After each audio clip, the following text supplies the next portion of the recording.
So much for coming in. Esme, good to be here again. Great to see you. Let me ask you, before we get to the tariff issue, which is a big concern for Minnesota farmers, let's talk about this attack in Syria. Right. The president and his team saying all options are on the table. What are your thoughts about a possible U.S. response? Well, we'll see. I mean, Obama drew a line in the sand and nothing happened. I don't think the president wants to go down that road. It's a very complicated situation in Syria with Sunnis and Shias and Assad and Putin. And the president certainly sounds like he's being tough on Russia and Iran in this particular case. It's just horrible to watch these things, and it's a tragedy abroad, but there are geopolitical considerations in all of this.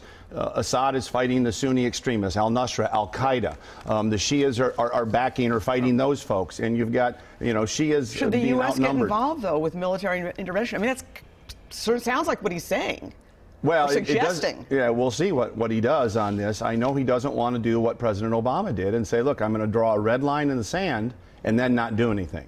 So it wouldn't surprise me if there is a serious response to this, but I'm just saying it's very, very difficult when they are fighting the Sunni extremists that attacked us on 9/11, Assad and the Shias. If you go in there and leave a vacuum, like we did in Iraq, then who fills it? Let me ask you about this looming trade war with China and the impact on Minnesota farmers, many of whom voted for you, giving you the victory in 2016. Your thoughts? Well, yeah, we got to protect our exports. It's very, very crucial we do that. We also have to look out for the middle class that's being hollowed out. So we'll see. I think the president has a starting point on this. I understand we're very close to getting a NAFTA deal. And I think he wanted to go into trade negotiations, not saying let's talk like other administrations have. He's saying, here's what I'm going to do if we don't come to an agreement.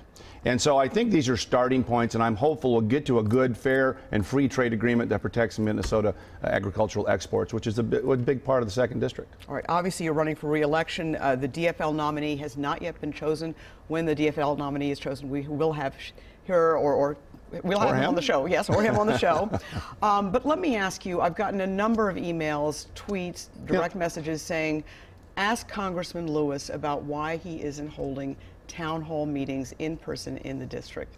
Well, I've held a number of town halls, employee town halls, telephone town halls, but I'm not there to hold the first Democratic rally of 2018. I communicate with constituents every day, and they know where I stand. Remember, Esme, the purpose of a town hall is to tell people where you stand on, say, Medicare for all, single-payer system, which our opponents apparently don't know where they stand on it. I'm opposed to that. Where you stand on the Tax Cut and Jobs Act. I led the way to get that done. Where you stand on all sorts of things, like Pine Bend Refinery in the 2nd District getting oil from Enbridge Pipeline, I'm in favor of updating the pipeline.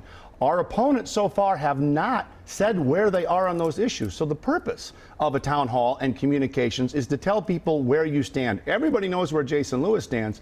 I don't think anybody knows where our Democrat opponents on these vital issues, Medicare for all, on Enbridge, on the tax cut bill, even on the omnibus bill, they won't tell you how they would have voted. I voted against it. It's too much spending in Washington. So let's make certain we keep our eye on the prize on the purpose of communication and town halls, to tell people where you stand. Now, you have been talking about the tax cut bill, talking about what it's brought to the 2nd District. Let me ask you, you also voted against the president's budget, obviously expressing concerns potentially about the deficit. There are a lot of concerns about the deficit with this tax cut bill. You were concerned enough to vote against the budget. How does that jive? Yeah, it's a great question. You cannot get to a balanced budget without economic growth. And so if we can increase economic growth, the Atlanta Fed says we may grow at 5% this year. I think that's a little high. It's probably 3 or 4.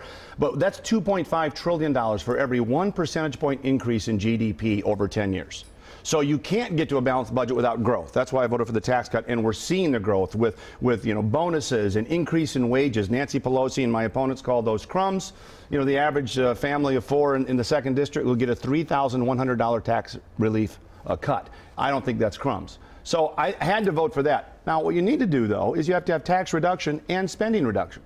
And this blowout, undoing the budget caps, and then the omnibus bill was not that. There was no spending reduction. I believe in real shared sacrifice. Some of my opponents say shared sacrifice is a tax increase. That's what they think is a shared sacrifice. Shared sacrifice is everybody takes, including Republican sacred cows, everybody takes budget restraint. And we haven't seen that yet. Okay. Congressman Lewis, I want to thank you for coming in, and Congressman Lewis has graciously agreed to continue this conversation on Facebook Live on the WCCO Facebook page at 11 a.m. right after the end of the show. Like WCCO TV on Facebook, then you can join us live at 11 a.m. You can watch the video later. So, Congressman, we'll see you in just a few minutes. You bet. Thank you.